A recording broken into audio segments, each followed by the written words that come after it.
I think the first thing to say is that mental illness is not something that's distant. It's really much closer to us than we think. You know, at some point in our life, we will know people who have been affected by periods of mental ill health.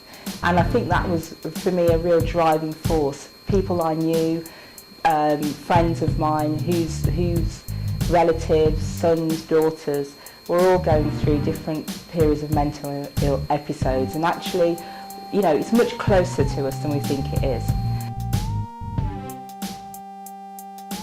I think the second reason is that the health service, although it's primarily, I think, a really good service, it's had great crisis in confidence. If you think about mid-staffs, if you think about Winterbourne Review, these are all things that have gone wrong and very, very badly wrong. And in terms of mental health, there's this opportunity to think about how we improve what is going to be a very core service for a lot of people we know. As a citizen, as someone who lives, breathes, works in this country, it's a way of giving back. It's a way of actually thinking about the skills that you can contribute to a very critical service.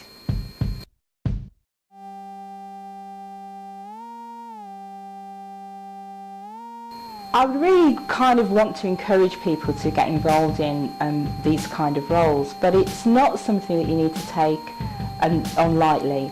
I think one of the biggest things for me was the huge learning curve. There's so many things that you have to understand, abbreviations, finances, regulatory information. And if you don't understand that, and if you're not willing to learn, you can't make an effective contribution. Second thing is, you've got to be in a position where you can work as a team. It can't just be us and them. You can't just be lobbing in criticisms. You've got to think about how you bring your skill and your expertise to bear to come up with solutions, things that can be proactively enacted to make the services better overall.